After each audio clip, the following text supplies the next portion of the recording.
नमः ॐ विष्णुपादाय कृष्णप्रेष्ठाय भूतले श्रीमदे भक्तिवेदान्त स्वामिन् इति नामिने।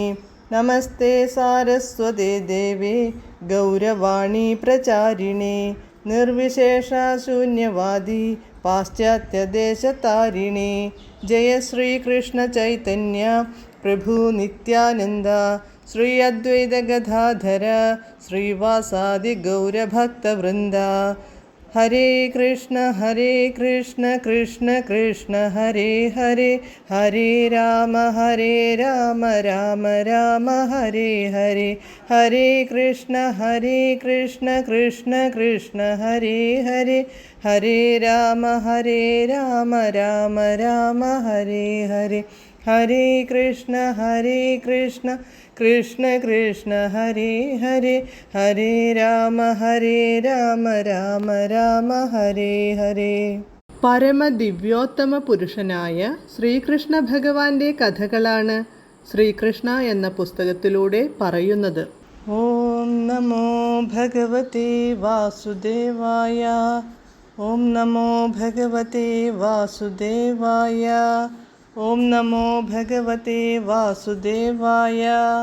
നാരായണം നമസ്കൃത്യ നരം ചൈവ നരോത്തമം ദേവീം സരസ്വതീം വ്യാസം തതോ ജയമുദീരയേത്.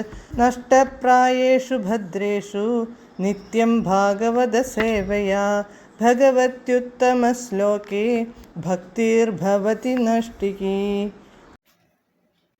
അധ്യായം 71 ജരാസന്ധ മോക്ഷം, പേജ് നമ്പർ 699.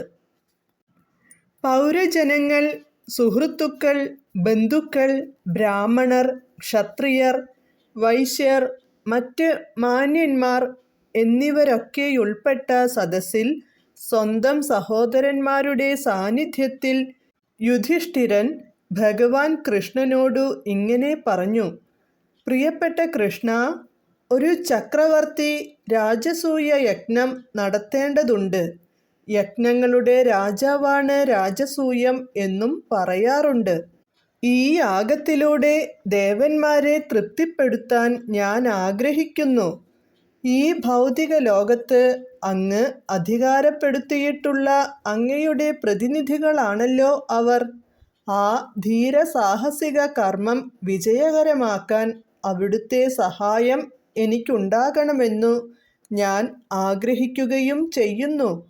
പാണ്ഡവന്മാർക്കു ദേവന്മാരോട് ഒന്നും ആവശ്യപ്പെടാനില്ല.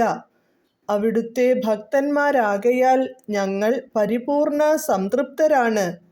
അങ്ങ് ഭഗവത്ഗീതയിൽ പറഞ്ഞിരിക്കുന്നത് പോലെ ഭൗതികാഭിലാഷങ്ങളിൽ അന്ധാളിച്ചു പോയവരാണു ദേവന്മാരെ ആരാധിക്കുന്നത്. എന്നാൽ ഞങ്ങളുടെ ലക്ഷ്യം വ്യത്യസ്തമാണ്. അങ്ങയിൽ നിന്നു വിട്ടു സ്വതന്ത്രമായി ഒരു ശക്തിയും തങ്ങൾക്കില്ലെന്നു ദേവന്മാർക്കു കാണിച്ചു കൊടുക്കാനാണ് ഈ യാഗം നടത്തി ഞാൻ അവരെ ഇതിലേക്ക് ക്ഷണിക്കുന്നത്. അവരെല്ലാം അങ്ങയുടെ ദാസന്മാരാണ്. അവിടുന്ന് പരമപുരുഷനും അങ്ങ് കേവലമൊരു മനുഷ്യൻ മാത്രമാണെന്ന് അല്പജ്ഞാനികളായ വിഡ്ഢികൾ കരുതുന്നു.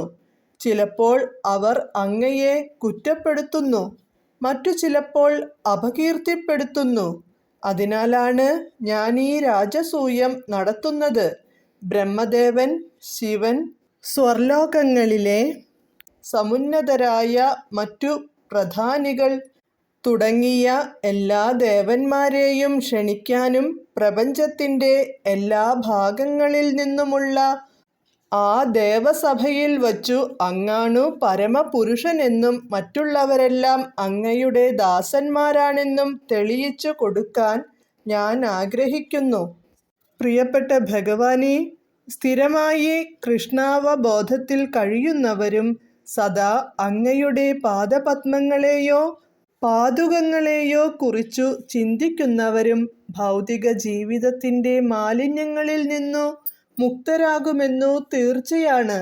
തികഞ്ഞ കൃഷ്ണാവബോധത്തിൽ അവിടുത്തെ സേവിക്കുന്നവരും അങ്ങയെ മാത്രം ധ്യാനിക്കുകയോ പ്രാർത്ഥിക്കുകയോ ചെയ്യുന്നവരും പരിശുദ്ധാത്മാക്കളാണ്. നിരന്തരം കൃഷ്ണാവബോധ സേവനത്തിൽ നിരതരായിരിക്കുന്നതിനാൽ ഇതുപോലുള്ളവർ ജനന മരണങ്ങളുടെ പുനരാവൃത്തിയിൽ നിന്നു മുക്തരായി തീരുന്നു. ഭൗതികാസ്തിത്വത്തിൽ നിന്നു മുക്തരാകാൻ പോലും അവർ ആഗ്രഹിക്കുന്നില്ല. ഭൗതിക ഐശ്വര്യങ്ങൾ ആസ്വദിക്കാനും അവർക്കു താത്പര്യമില്ല. കൃഷ്ണാവബോധ പ്രവർത്തനങ്ങൾ കൊണ്ടു തന്നെ അവരുടെ ആഗ്രഹങ്ങൾ നിറവേറ്റപ്പെടുന്നുണ്ട്. ഞങ്ങളെ സംബന്ധിച്ചിടത്തോളം ഞങ്ങൾ പൂർണ്ണമായും അവിടുത്തെ പാദപദ്മങ്ങളിൽ സമർപ്പിതരാണ്. അവിടുത്തെ കാരുണ്യം മൂലം അങ്ങയെ നേരിൽ കാണുക എന്ന മഹാഭാഗ്യം ഞങ്ങൾക്കു സിദ്ധിക്കുകയും ചെയ്തു. അതിനാൽ സ്വാഭാവികമായും ഭൗതികൈശ്വര്യങ്ങളിൽ ഞങ്ങൾക്ക് ആഗ്രഹമേയില്ല. അങ്ങ് പരമപുരുഷനാണെന്ന് വേദജ്ഞാനം തീർപ്പു കൽപ്പിക്കുന്നു. ഇക്കാര്യം എനിക്കു സ്ഥാപിക്കണം. ഒപ്പം അങ്ങയെ പരമപുരുഷനായി അംഗീകരിക്കുന്നതും ശക്തനായ ഒരു ചരിത്രപുരുഷനായി അംഗീകരിക്കുന്നതും തമ്മിലുള്ള വ്യത്യാസം ഈ ലോകത്തിനു കാണിച്ചു കൊടുക്കുകയും വേണം. വേരിൽ വെള്ളമൊഴിക്കുക വഴി ശാഖകളെയും ചില്ലകളെയും ഇലകളെയും പൂക്കളെയും എന്നുവേണ്ട വൃക്ഷത്തെയും തൃപ്തിപ്പെടുത്താനാവുന്നതുപോലെ അവിടുത്തെ പാദപദ്മങ്ങളെ അഭയം പ്രാപിക്കുന്നതിലൂടെ ഏറ്റവും സമുന്നതമായ ജീവിത സമ്പൂർണത കൈവരിക്കാനാകുമെന്നും ലോകത്തെ ബോധ്യപ്പെടുത്തണം. ഇപ്രകാരം കൃഷ്ണാവബോധം കൈവരിക്കുന്നവൻ്റെ ജീവിതം ഭൗതികമായും ആത്മീയമായും സമ്പൂർണമായി തീരും. ഹരേ കൃഷ്ണ.